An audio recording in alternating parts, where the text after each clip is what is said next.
avant-dernier jour. On annonce des orages.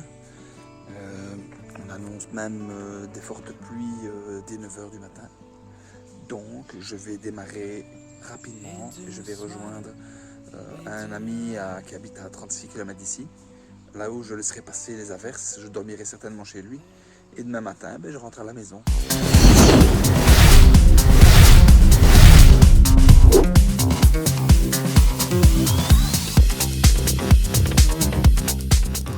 Il fait trop chaud, mes enfants. Début de la promenade, début de l'étape. Tout de suite, c'est de la montée, quoi. Pas de la petite montée, hein, la longue et forte montée, quoi. Comme un cassant. Et j'ose pas aller trop vite, c'est parce qu'il y a les sacoches derrière. Hein. C'est vrai qu'avec du bikepacking pur et simple, j'aurais pu aller plus vite. Et voilà, ça recommence. Allez, hop.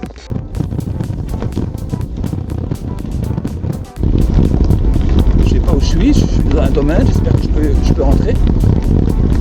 Pas aller du tout.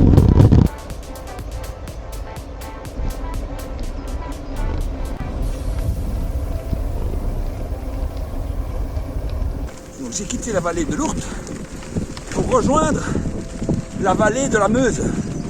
Donc je passe à travers tout et je peux vous dire que c'est une des journées, une des étapes les plus difficiles concernant les montées. Hein, parce que, oulala, ça n'arrête pas de monter. C'est pas long, mais c'est costaud. Je vais mettre du produit pour les moustiques parce que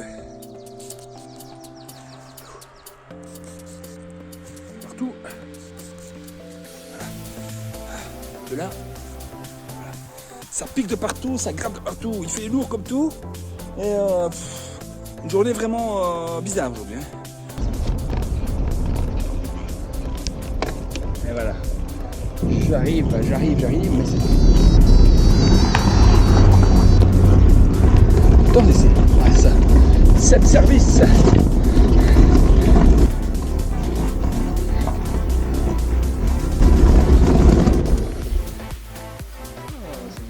Sincèrement, si tu pars pas pour faire du VTT, je préfère ça. Hein. Vite sur la route, ouais. Non, même dans les petits chemins. Ah ouais. Ouais. Sec, hein, sec. Quand c'est trop bleu, à ce moment-là, tu prends. Ouais, surtout avec des goudins pareils. Il n'y a pas beaucoup d'approche aussi.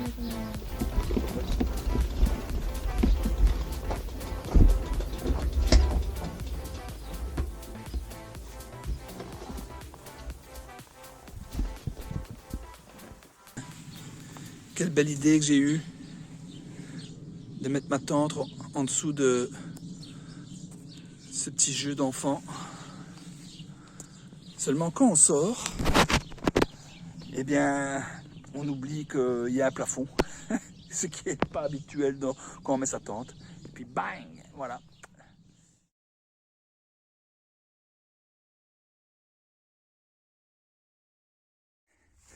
Ici, à l'arrière, vous avez sacoche pour les vêtements, tout ce qui est vêtements. À droite, c'est tout ce qui est nourriture et qui concerne la nourriture, c'est-à-dire les réchauds, voilà, la nourriture en général, quoi. Et quelques babioles, hein. Il y a pas que ça, il y a des babioles aussi. Alors là, ici, là, c'est la tente et le sac de couchage. La tente, pardon, et le matelas. La tente et le matelas. Alors, si on va devant, en parlant de sac de couchage, le sac de couchage, il est ici. D'accord ? Là, il y a une sacoche qui me permet de mettre un peu tous les fouf, mon argent, enfin ma sacoche d'argent, vraiment tout ce que j'ai besoin très, très rapidement. Là, j'ai mon appareil photo, des cartes mémoire, une batterie de rechange. Ici, c'est papier WC, ainsi que de la petite bouffe, des biscuits, des petits encas quand j'ai besoin pour rouler, quand je roule. Et vous avez une sacoche. Donc la sacoche qui est là, qui permet de mettre encore d'autres choses. Par exemple, ma trousse à pharmacie, j'ai encore une batterie de rechange. Qu'est-ce que j'ai encore d'autre? Beaucoup de trucs, quoi. Ici, par exemple, j'ai une poche, j'ai mes écouteurs, par exemple. Vous voyez, mes écouteurs, j'ai un briquet. Enfin voilà, un peu de tout. Alors important, regardez, là en dessous, c'est pas un bidon pour mettre de l'eau, c'est tout ce qui concerne la réparation. Il y a une partie aussi dans les sacoches, mais ici c'est les réparations habituelles, chambre à air, fausse maille, etc. quoi. Les bidons, bien sûr. J'avais pensé, en fait, à mettre, comme en bikepacking, à l'arrière, une seule sacoche.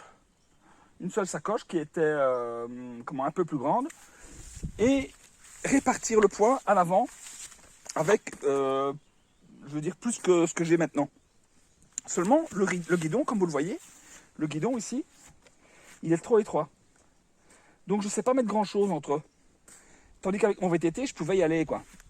Donc ici, si je pouvais rajouter du poids devant, et peut-être utiliser toute cette partie ici pour comme sacoche, récupérer de la place donc ici avec une grande sacoche, retirer le porte-paquet, je gagnerais du poids et alors ça pourrait, je pourrais utiliser cette configuration là lors de déplacements, on va dire un peu moins pluvieux, parce que quand il pleut on doit quand même prendre pas mal de choses. Si c'est mouillé, il faut que faut des vêtements de rechange secs, voilà, c'est un peu plus compliqué. Donc voilà, la prochaine fois que je partirai, ça sera au sec et en plus léger.